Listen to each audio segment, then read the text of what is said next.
Hello students, today we are going to study about the Cold War. The strained relations which developed between the USA and the USSR after the Second World War has been described as Cold War in modern European history. The term Cold War had an American origin.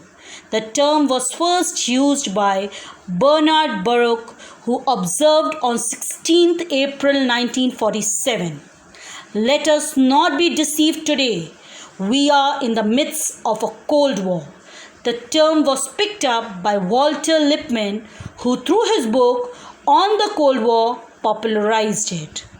Cold War was not a state of armed struggle, but a state in which the rivals, while maintaining their peacetime diplomatic relations, continued their hostility. Cold War was an ideological war, or a propaganda war, or a diplomatic war. It was neither a condition of war nor a condition of peace. Dr. Burnett called it hot peace. Kennedy described it as hard and bitter peace. The basic cause of conflict was due to the belief in different principles of communism and democracy. The communists believed in the idea of Karl Marx, on the basis of which they wanted to rule the state by the proletariat. They did not believe in individualism and political liberty of the people. On the other hand, the supporters of democracy believed in private ownership of property and democratic rights of the people. Naturally, the democratic and the capitalist states were afraid of communism spreading to other countries.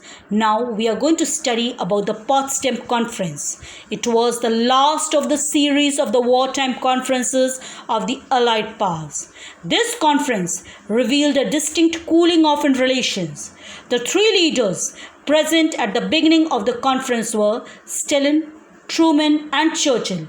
Later on, Churchill was replaced by Clement Attlee, the new British Labour PM, after Labour Party's election victory.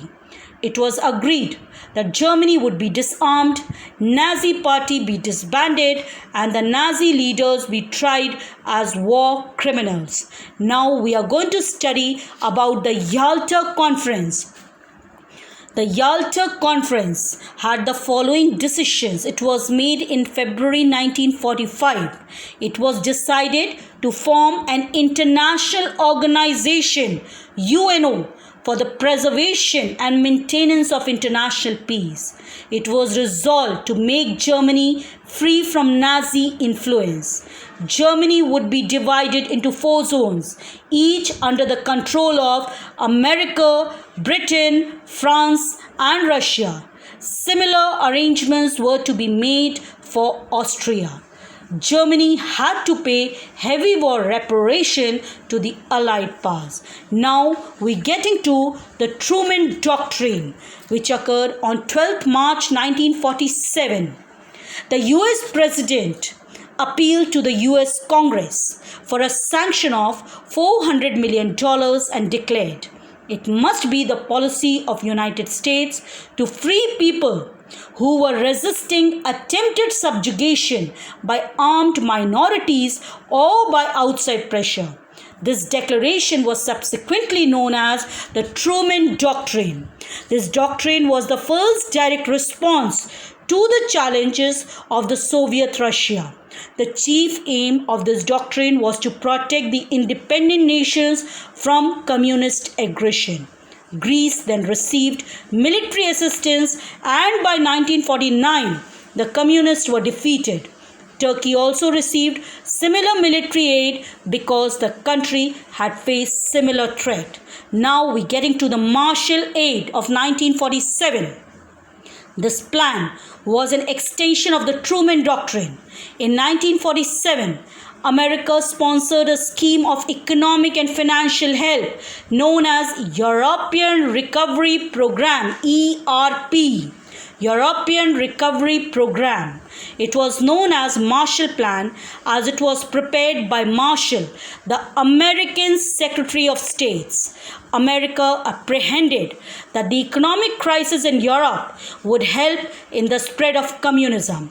The chief aim of the Marshall Plan was to improve the political and social life of Europe by fighting out poverty and economic crisis.